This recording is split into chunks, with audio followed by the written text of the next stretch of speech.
Olá, aqui é o pastor Fernando Gelim. Hoje nós vamos para a nossa segunda aula do módulo Introdução à Teologia Bíblica Batista Pactual. Na aula anterior, vimos diversas razões para estudarmos teologia bíblica reformada. Além disso, aprendemos que ao estudarmos teologia bíblica, buscamos compreender o enredo das Sagradas Escrituras como um livro só e como cada parte se conecta com um todo na história da redenção. Aprendemos também que a teologia bíblica reformada, em suas principais confissões de fé, como Westminster, Savoy e a Confissão de Fé Batista de 1689, segue o modelo pactual e moldou a teologia de denominações históricas, como presbiterianos, congregacionais e batistas reformados. Apresentamos também algumas características da teologia bíblica reformada. Vimos que ela segue uma hermenêutica clássica, que ela é pactual, que crê na existência de dois representantes pactuais, Adão e Cristo, que ela culmina em Cristo Jesus e compreende que a salvação é concedida com base na nova aliança. Por fim, expliquei que nesse módulo iremos tratar mais especificamente da teologia bíblica batista pactual, que também pode ser chamada de aliancismo batista ou federalismo batista, a posição que é compatível com a Confissão de Fé Batista de 1689 e foi defendida por gigantes do passado como Charles Spurgeon, Nehemiah Cox, Benjamin Kitt, entre outros. E por se tratar de uma posição robusta, profundamente bíblica, histórica e confessional, precisa ser considerada com muita atenção e com a Bíblia nas mãos. Pois nosso objetivo não deve ser defender correntes teológicas como torcedores de times de futebol, mas de conhecermos de fato a verdade bíblica. Vamos para o nosso primeiro ponto. Quem são os batistas? Para adentrarmos no tema mais específico, teologia bíblica batista reformada, precisamos saber quem são os batistas. A denominação batista tem as suas origens na Reforma, especialmente nos separatistas da Inglaterra. A Reforma na Inglaterra apresenta duas fases distintas. A primeira, de uma genuína obra da graça, uma vez que ela foi introduzida pela publicação da Palavra de Deus, com o Novo Testamento grego de Erasmo em 1517, a tradução da Bíblia por Tyndale e o uso da Bíblia inglesa, junto com o trabalho de homens verdadeiramente piedosos, uma revolução operou na religião da nação e o seu coração tornou-se protestante. E em segundo lugar, uma revolução política e eclesiástica introduzida pelo rei Henrique VIII, confirmada por sua filha Elizabeth. Suas preocupações primordiais eram primariamente políticas. Criou uma igreja com características católicas e protestantes para agradar a todos. A igreja anglicana possuía uma liturgia católica e uma teologia protestante. Por isso, houve luta entre o partido puritano e o partido da corte. Os puritanos reivindicavam a plena reforma da sua igreja. Diziam que a igreja não era plenamente reformada. Preservava muitos resquícios do catolicismo romano e por isso precisava ser purificada. Essa luta tornou-se mais intensa ao longo dos reinados de Tiago I e Carlos I. O professor Alderi Matos explica que o puritanismo foi uma das manifestações da reforma inglesa. Inicialmente identificado com a igreja anglicana. Depois separou-se dela, deu origem a vários grupos, batistas, congregacionais, presbiterianos. O puritanismo é uma mentalidade ou atitude religiosa que começou cedo na história da Inglaterra. Desde o século XIV surgiu uma tradição de profundo apreço pelas Escrituras e questionamento de dogmas e práticas da igreja medieval. O movimento puritano começou com o trabalho teológico da primeira geração de reformadores ingleses influenciados pela reforma suíça. As ênfases dos puritanos estavam na colocação da verdade antes da tradição e da autoridade, e na insistência na liberdade de servir a Deus da maneira que se julgava mais acertada. Chris Trevistan explica sobre os separatistas. Essa demanda das forças políticas e religiosas da Inglaterra, por conformidade, originou um grupo conhecido como separatistas.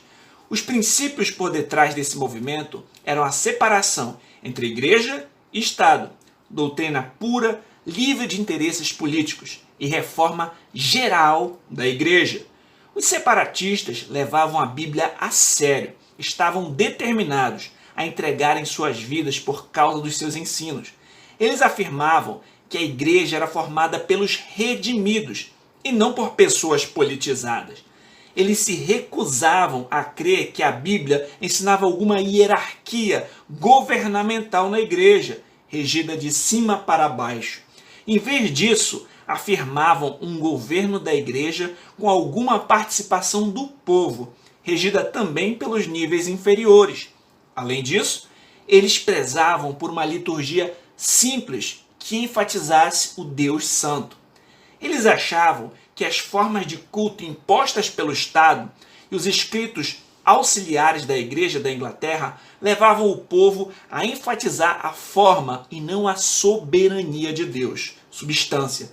Assim, esse tipo de auxílio foi desprezado. Foi a partir desse chamado, a pureza da Igreja, tanto no culto quanto na prática diária, que a denominação batista, como conhecida hoje, surgiu por meio do movimento separatista inglês. Os batistas surgiram inicialmente como dois grupos distintos. Os batistas gerais, que criam na expiação geral, e os batistas particulares, que tinham forte posição a favor da expiação particular e foram influenciados pela teologia de João Calvino. Os batistas particulares, ou batistas reformados, compuseram as suas confissões de fé em uma linha de teologia reformada, como Chris Travested explica. Em 1644, os batistas particulares publicaram a primeira confissão de fé batista.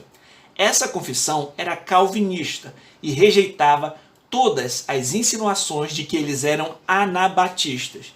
Embora essa confissão não fosse muito clara, foi um importante documento que ajudou a reunir todos os batistas particulares. Então, em 1677, uma segunda confissão foi elaborada, refletindo a Confissão de Westminster e a Declaração de Savoy. Em sua maior parte, esse novo documento seguia a Confissão de Westminster, mas em sua posição quanto ao governo da Igreja, a Confissão Batista seguia a Declaração de Savoy. A Confissão de Fé Batista estabelecia as questões sobre qual tipo de poder os representantes das associações das igrejas tinham sobre as igrejas locais. Além disso, lidavam com o batismo, afirmando sua posição a favor do batismo de crentes, ao invés do batismo infantil. Devemos ter em mente que as discussões sobre esse assunto não se seguiram devido aos anabatistas, mas seguiram de um desejo intenso de refletir a Escritura tal como tivesse sido entregue a nós. Sobre esse assunto, é importante ressaltarmos que muitos desconhecem as raízes reformadas da teologia batista e chegam a pensar, equivocadamente, que não existem batistas reformados. Como podemos ver o sincero relato do reverendo Solano Portela sobre o assunto no seu prefácio do livro Implicações Práticas do Calvinismo. Alguns meses após, viajei 2 horas com mais alguns colegas até uma igreja onde o pastor Martim pregaria, na cidade de Ocean City, New Jersey. Conheci sua poderosa oratória. Impressionei-me com a sua doutrina e com a profundidade e sinceridade de suas palavras. Conhecendo um pouco mais de sua pessoa, algumas surpresas. Mas batista? E os batistas não são contra a teologia reformada? E assim, a minha falta de conhecimento ia sendo esclarecida e aprendendo que os batistas históricos eram todos reformados, que o abandono das doutrinas da graça era algo recente em sua história, ocorria há menos de 100 anos, que um dos maiores pregadores reformados da história, Charles Spurgeon, era batista, que a confissão de fé dos batistas antigos, a Confissão de Fé de Londres de 1689, era praticamente idêntica à Confissão de Fé de Westminster, e assim por diante. Portanto, é inegável que em suas raízes confessionais os batistas eram reformados. E como já vimos na aula anterior, as confissões de fé reformadas eram todas pactuais em sua teologia bíblica, com muitas semelhanças em diversos aspectos, mas havia um distintivo pontual que culminou em uma diferença em relação ao batismo, como Pascal Denot explica. Os puritanos do século XVII podiam ser separados em 3 grupos: presbiterianos, congregacionais e batistas. Os 2 primeiros grupos eram pedobatistas, ao passo que o terceiro era credobatista. A divisão quanto à teologia do pacto foi causada pela questão do batismo. Os pedobatistas defendiam um entendimento da teologia do pacto e os batistas defendiam outro. Iremos notar mais à frente que os batistas reformados entendiam que apenas os eleitos regenerados estavam no pacto da graça, no qual se pode entrar unicamente pela fé. Os batistas consideraram que nenhuma outra aliança, além da nova aliança, era o pacto da graça. Eles reconheceram que o pacto da graça foi revelado sobre todas as alianças desde a queda, mas distinguiram a verdadeira substância dessas alianças do pacto da graça em si. Esses distintivos serão examinados detalhadamente em aulas posteriores. O ponto que precisamos saber até aqui é que os batistas particulares eram reformados. Em sua confissão de fé, seguiam uma teologia bíblica pactual que tinha alguns distintivos em relação à teologia pedobatista, os quais iremos estudar de maneira pormenorizada mais para frente. Vamos para o nosso segundo ponto. Quem são batistas pactuais notáveis? Como eu já mencionei, alguns nomes importantes do passado defenderam essa vertente pactual encontrada na Confissão de Fé Batista de 1689. Nessa lista encontramos nomes como John Spilsbury, pertence à primeira geração de batistas calvinistas. Foi o primeiro pastor da primeira igreja batista calvinista fundada em 1688. Ele é um dos signatários da Confissão de Fé de 1644 e de sua versão revisada 2 anos depois. Um ano antes da emissão desse documento, publicou um tratado sobre o batismo em que ele apresenta o entendimento da doutrina da aliança radicalmente diferente dos seus contemporâneos pedobatistas. Henry Lawrence foi um puritano estadista associado a Oliver Cromwell. Publicou um tratado chamado Sobre o Batismo e defendeu um federalismo de acordo com o credobatismo e criticou o pedobatismo. Thomas Pynchon também foi um dos signatários da primeira Confissão de Fé londrina. Foi enviado como missionário à Irlanda sob o governo de Cromwell. Estabeleceu a primeira comunidade de convicção batista ali. Escreveu um tratado chamado A Doutrina do Batismo e a Distinção das Alianças. John Bunyan é certamente um dos, se não o mais conhecido dos puritanos. Foi autor do livro O Peregrino. Bunyan também escreveu um tratado a respeito da teologia da aliança, chamado A Teologia da Lei e da Graça Revelada. Nehemiah Cox, possivelmente é o teólogo batista mais significante no que diz respeito à teologia pactual. Era filho de Benjamin Cox, um dos signatários da primeira Confissão de Fé londrina. Seu tratado, Um Discurso sobre as Alianças que Deus fez com os homens antes da lei, traça diferenças fundamentais entre presbiterianos e batistas, fundamentados no seu entendimento da aliança abraâmica. Benjamin Keach foi provavelmente o principal teólogo batista da segunda metade do século XVII. As diferenças fundamentais dos batistas estão presentes em seus tratados. E com um asterisco aqui, John Owen. É muito importante destacarmos que até mesmo o príncipe dos puritanos, John Owen, tinha uma interpretação muito semelhante à teologia bíblica batista pactual. Esse ponto foi explorado por Pascal Denot no tópico John Owen, o Batista, no livro Os Distintivos da Teologia Pactual Batista. Por fim, Charles Haddon Spurgeon. O príncipe dos pregadores foi um herdeiro da herança dos batistas particulares. Chegou a publicar a Confissão de Fé Batista de 1689 e afirmou: pensei ser correto reimprimir em forma econômica esta excelente lista de doutrinas, que foram subscritas por ministros batistas no ano de 1689. Nós precisamos de um estandarte pela causa da verdade. Pode ser que este pequeno volume ajude a causa do glorioso Evangelho, testemunhando claramente quais são as suas principais doutrinas. Sobre a teologia pactual, Spurgeon fez a seguinte citação: a doutrina do pacto divino está na raiz de toda a verdadeira teologia. Já foi dito que aquele que entende bem a distinção entre o pacto de obras e o pacto da graça é um mestre em teologia. Estou convencido de que a maioria dos erros que os homens cometem sobre as doutrinas da Escritura se derivam de erros fundamentais no que diz respeito aos pactos da lei e da graça. É notável que para Spurgeon a teologia pactual estava na raiz de toda a verdadeira teologia. E ele destacou a importância da Confissão de Fé de 1689 a ponto de prefaciar sua reimpressão.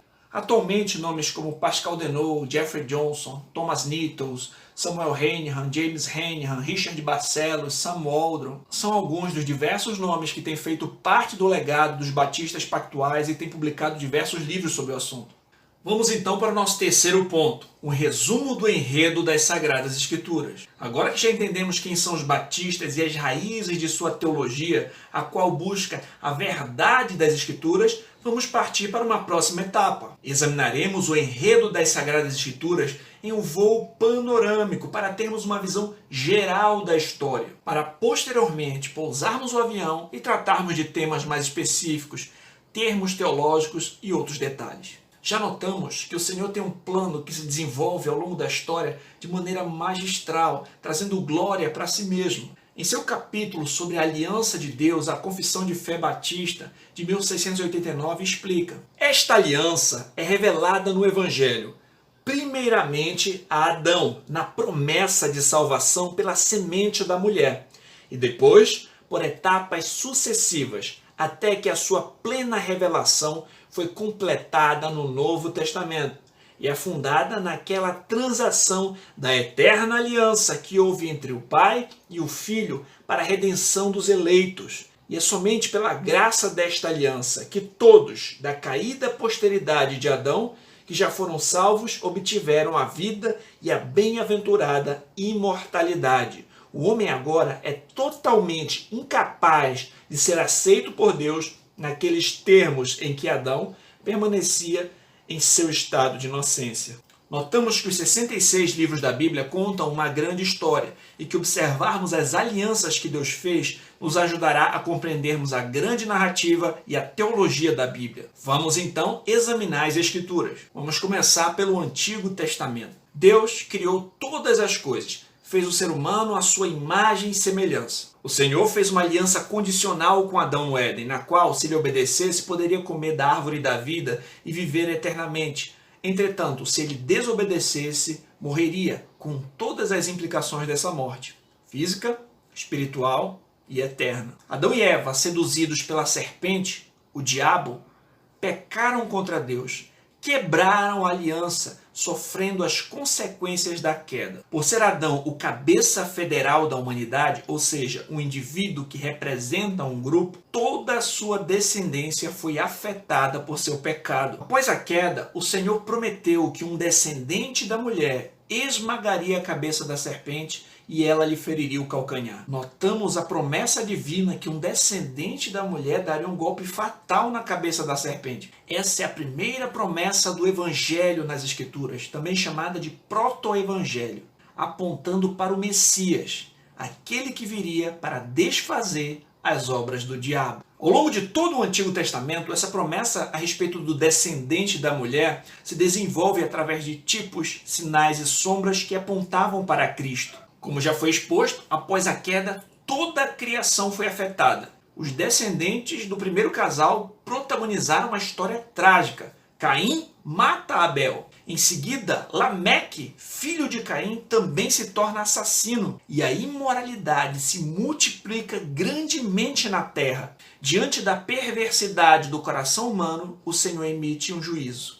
Envia um dilúvio. Porém, preserva um remanescente. Noé e sua família são salvos da morte em uma arca. Após o dilúvio, o Senhor faz uma aliança com Noé, a qual o sinal seria um arco no céu. E a promessa divina era de preservação, na qual o Senhor garantiu que não destruiria mais a terra por meio de um dilúvio. Essa garantia traz uma estabilidade física para o desenvolvimento da promessa. Entretanto, após o dilúvio, a corrupção humana permanece. Notamos na sequência que os homens, em direta rebelião a Deus, ao invés de obedecê-lo, buscam unir-se para engrandecerem a si mesmos, erigindo uma torre que chegasse até o céu. O Senhor intervém mais uma vez. Isso culminou na dispersão deles sobre a terra, após o Senhor confundir as línguas que falavam, a ponto de não entenderem uns aos outros. No desenrolar da história, de Ur dos Caldeus, o Senhor chamou Abrão, a quem fez promessas a respeito de uma terra, uma descendência, e de que todas as nações da terra seriam abençoadas por meio do seu descendente. Essas promessas tinham aspectos físicos e espirituais, aspectos terrenos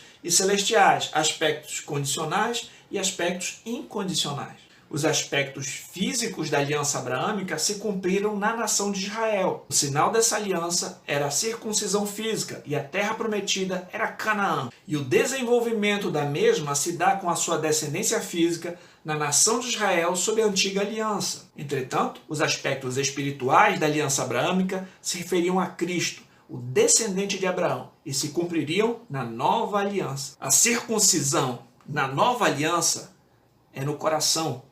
E os herdeiros dessas promessas são aqueles que creem em Cristo, aqueles que têm a fé de Abraão. Notamos mais uma vez a condução do Senhor na história. Lembrando da aliança que fez com Abraão, resgatou o povo do Egito de maneira milagrosa sob a liderança de Moisés. O Senhor endureceu o coração de Faraó, enviou 10 pragas e após a última delas, o Senhor lhes tirou com mão forte do Egito, abrindo o mar vermelho para que o povo hebreu passasse e fechando o mar em juízo aos cavaleiros de Faraó. Com Moisés, Deus também fez uma aliança no Sinai. A antiga aliança, a aliança sinaítica, tinha aspectos condicionais, como o pacto feito com Adão no Éden. Obedeça e viva, desobedeça e morra. É uma aliança nacional, condicional e temporal. A nação de Israel é constituída nas leis cerimoniais, civis e morais da aliança sinaítica. Ela serve para preservar a linhagem do Messias, aponta para ele através de sombras, sacrifícios e cerimônias, mostra a necessidade de obediência perfeita à lei, da expiação de pecados, a necessidade de um mediador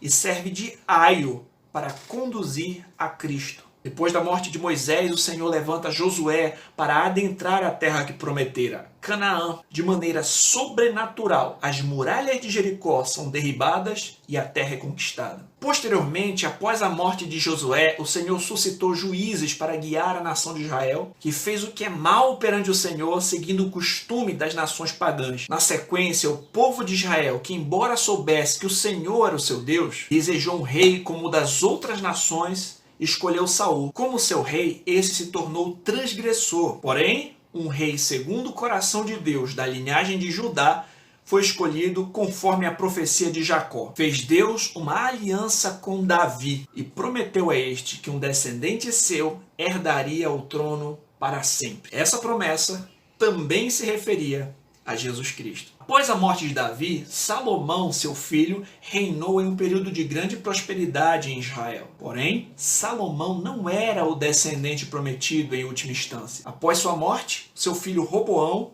agiu de maneira insensata e o reino acabou se dividindo. Diante de tantas transgressões e imoralidades, os 2 reinos que agora existiam acabaram sendo levados ao cativeiro. O reino do norte para o cativeiro na Assíria, e o reino do sul para o cativeiro babilônico. No período do cativeiro babilônico, o rei Nabucodonosor teve um sonho com uma estátua grande que tinha cabeça de ouro, peitos e braços de prata, ventre e quadris de bronze, e as pernas e os pés em parte ferro, em parte barro. E uma pedra foi cortada sem o auxílio de mão, a qual feriu a estátua nos pés de ferro e de barro e os esmiuçou. Daniel, por meio de uma revelação divina, interpretou o sonho do rei, afirmando que a cabeça representava o rei da Babilônia, Nabucodonosor, e as outras partes, dinastias subsequentes, até que no dia desses reis, o Deus do céu levantará um reino que não será jamais destruído. Esse reino não passará a outro povo, esmiuçará e consumirá todos esses reinos, mas ele mesmo subsistirá para sempre. Muitos intérpretes entendem que os reinos mencionados por Daniel seguem a seguinte ordem. A cabeça de ouro representa o rei da Babilônia, Nabucodonosor. O peito e os braços de prata, o Império Medo-Persa. O ventre e os quadris de bronze, o Império Grego, sob o domínio de Alexandre o Grande. As pernas e os pés, o Império Romano. A pedra que derruba a estátua representa Cristo e o avanço do reino de Deus. Stuart Olyott comenta que foi nos dias do Império Romano que um outro reino foi estabelecido, um reino que está sempre crescendo e nunca terminará. Foi nos dias do Império Romano que uma pedra sem origem veio a este mundo, o reino de Cristo, e esse reino durará para sempre. Além disso, os profetas falavam de uma aliança superior que estava por vir e anunciavam a vinda do Messias. Vamos então para o Novo Testamento. Temos visto que na providência divina o Senhor conduziu a história, levantou e derrubou reinos, fez promessas e alianças, mas um ponto central não pode ser perdido de vista. John Owen compreendeu bem que Cristo é o fim principal de toda a Escritura. William Ames acerta ao constatar que o Antigo e o Novo Testamentos podem ser resumidos a essas duas coisas. O Antigo promete o Cristo que viria e o Novo testifica que ele veio. Portanto, na plenitude dos tempos, Jesus Cristo veio, nascido sob a lei, da linhagem de Abraão e Davi, o Filho de Deus, o Verbo que se fez carne, em cumprimento de todas as profecias, para resgatar sua igreja, pagar o preço por todos os pecados do seu povo, de todos os que nele creem. Cristo Jesus é a substância para quem todas as sombras apontavam. Ele é a revelação superior. O sinal de Jonas apontava para a sua ressurreição. A serpente no deserto para o seu sacrifício. Maná apontava para o pão da vida. Melquisedeque para o seu sacerdócio real. E daí por diante, ele é o sumo sacerdote superior, o rei superior, o profeta superior. Ele é o descendente da mulher, o segundo Adão. Como foi nos dias de Noé, será na sua segunda vinda. Ele é o descendente de Abraão, por meio de quem todas as nações da terra seriam abençoadas. Ele é o Cordeiro de Deus que tira o pecado do mundo. Ele é o descendente de Davi que se assenta no trono. A nova aliança em Cristo Jesus é superior à antiga. A lei foi dada por Moisés. A graça e a verdade vieram por Jesus Cristo. A nova aliança é incondicional. Todos os que fazem parte dela conhecem o Senhor e têm os seus pecados perdoados. Ou seja, essa aliança é um pacto de graça e é feita com os salvos. A aliança abraâmica prometeu o pacto da graça. A aliança sinaítica mostrou as condições do pacto da graça. Mas somente a nova aliança cumpre o pacto da graça. O sangue de bodes e ovelhas não tinha poder para pagar pecados. Somente o precioso sangue de Cristo Jesus é que nos redime de todo o pecado. Nova aliança é com todos aqueles que foram regenerados, todos aqueles que estão em Cristo. Pois nele não há judeu nem grego, ele é tudo em todos. Os gentios convertidos são enxertados na oliveira, fazem parte da aliança. Pois de ambos os povos Deus fez um, derrubando a parede de separação que estava no meio. Na sua carne desfez as inimizades, isso é, a lei dos mandamentos que consistia em ordenanças, para criar em si mesmo, dos dois, um novo homem, fazendo a paz e pela cruz reconciliar ambos com Deus em um corpo, matando com ela as inimizades. Portanto, a nova aliança é com os crentes, os eleitos, quer judeus, quer gregos que se rendem a Cristo. A igreja de Deus é composta de judeus e gentios convertidos a Cristo. Entendemos que o reino de Deus já está entre nós. Toda a autoridade foi dada a Cristo. Ele se assentou à destra da majestade nas alturas, mas ainda não na sua plenitude. Isso dará na segunda vinda de Cristo, na consumação de todas as coisas. Esse atual período chamamos na teologia de já e ainda não. O período da proclamação do Evangelho por toda a terra, no qual chamamos os rebeldes a renderem-se, enquanto há tempo, ao grande rei que virá. O Senhor Jesus Cristo voltará, descerá do céu com alarido e com voz de arcanjo e com a trombeta de Deus. E os que morreram em Cristo ressuscitarão primeiro. Depois, os que ficarmos vivos seremos arrebatados juntamente com eles nas nuvens a encontrar o Senhor nos ares. E assim estaremos para sempre com o Senhor. E então virá o fim, quando ele entregar o reino ao Deus e Pai, quando houver destruído todo o principado, bem como toda a potestade e poder, na consumação de todas as coisas, Satanás e seus demônios serão lançados no lago de fogo, junto com todos os ímpios, para sofrerem em eterna e justa condenação. E os justos viverão eternamente com Deus. Serão seu povo e habitarão em novos céus e nova terra, onde habita a justiça. Por fim, o Deus triuno reinará absoluto em majestade e glória. Sendo assim, Notamos aqui um enredo bem resumido das Escrituras seguindo a linha criação, queda, redenção e consumação. No final das contas, ou alguém está em Adão, tentando se salvar por suas próprias obras, ou está em Cristo, sendo salvo por meio dele. Cristo é o cabeça federal da igreja. No final das contas, o Senhor reinará plenamente junto ao seu povo, que resgatou por sua maravilhosa graça. Diante disso, podemos dizer junto com Paulo: ó profundidade da riqueza, da sabedoria e do conhecimento de Deus! Quão insondáveis são os seus juízos, inescrutáveis os seus caminhos! Quem conheceu a mente do Senhor, ou quem foi seu conselheiro? Quem primeiro lhe deu para que ele o recompense? Pois dele, por ele e para ele são todas as coisas. A ele seja a glória para sempre. Amém. Vamos destacar alguns pontos centrais nesse enredo. Primeiro, a queda de Adão afetou toda a sua descendência, pois ele era o representante federal da humanidade. A Confissão de Fé Batista de 1689 concorda. Nossos primeiros pais, por este pecado, decaíram de sua retidão original e da comunhão com Deus, e nós neles. E por isso a morte veio sobre todos. Todos nos tornamos mortos em pecado e totalmente corrompidos em todas as faculdades e partes da alma e do corpo. Segundo, um Salvador foi prometido desde Gênesis 3,15. A Confissão Batista de 1689 afirma: esta aliança é revelada no Evangelho, primeiramente a Adão, na promessa de salvação pela semente da mulher. Terceiro, essa promessa se desenvolveu ao longo de todo o Antigo Testamento por etapas sucessivas. A promessa de redenção informa e une toda a história redentora. A Confissão de 1689 cita: e depois por etapas sucessivas. Notamos diversas sombras, tipos e figuras que apontavam para Cristo. Várias alianças que Deus fez que prepararam o caminho para a vinda de Cristo na plenitude dos tempos. Quarto, o cumprimento dessa promessa se deu somente na nova aliança em Cristo. Confissão Londrina concorda, até que a sua plena revelação foi completada no Novo Testamento. Quinto, a nova aliança é a realização completa na história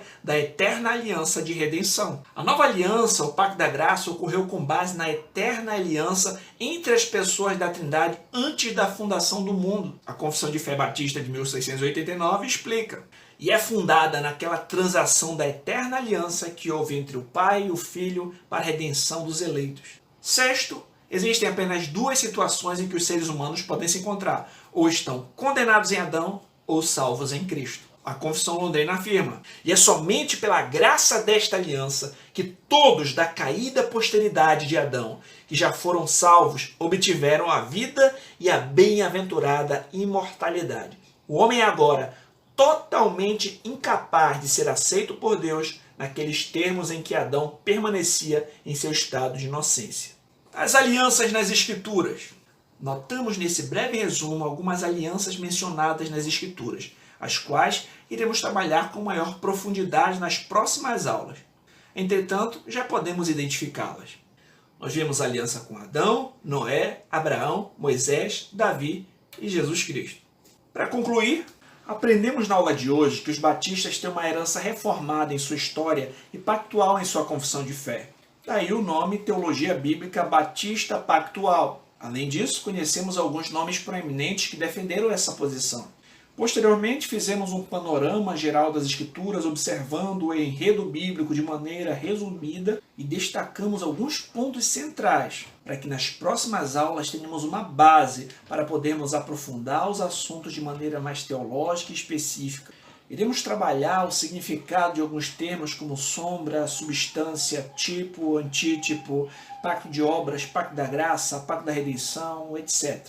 Veremos de maneira mais detalhada as características de cada aliança e a diferença entre a antiga e a nova aliança. Mais para frente, trabalharemos a diferença entre o sistema pedobatista e credobatista na teologia pactual, entre muitas outras coisas. Continue conosco, ainda temos muito a estudar. Aguardo você na próxima aula. Graça e paz.